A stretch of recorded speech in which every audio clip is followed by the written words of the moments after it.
kasarap-sarap pa naman dito sa bundok. Dito sa kubo, kasarap-sarap dito mag-standby, mag-relax-relax. Ngayon, habang kumakain yung kalabaw ko, dito muna ako makapag-relax. Pero, masama pang pakiramdam ko.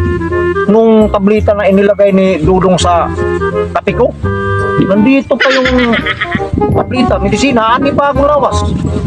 Medyo masama pang pakiramdam mo, parang maka-espering ho nga kayong sa misis ko. Mapuntahan ko kayo sa bahay habang kumakain yung kalabaw ko. Mintras nakauna na akong karabaw,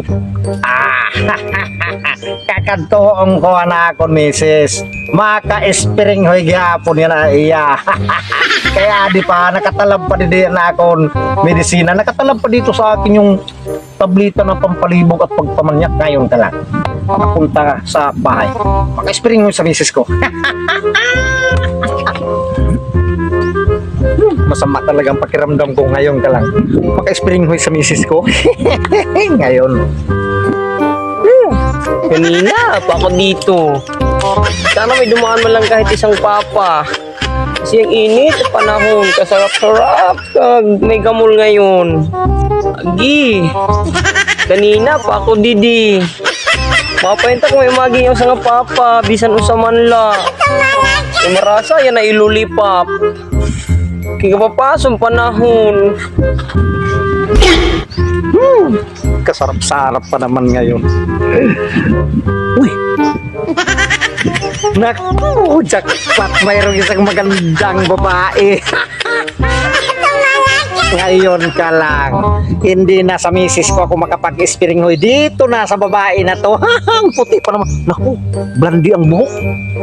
Sa Angeles siguro tikang to. Galing siguro to sa Angeles. Parang Amerikana, blandi ang buhok. Ngayon ka lang sa akin. Kasarap-sarap pa naman.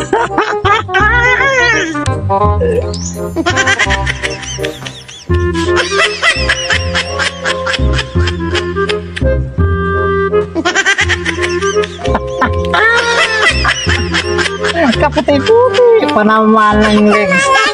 Ngayon ka lang.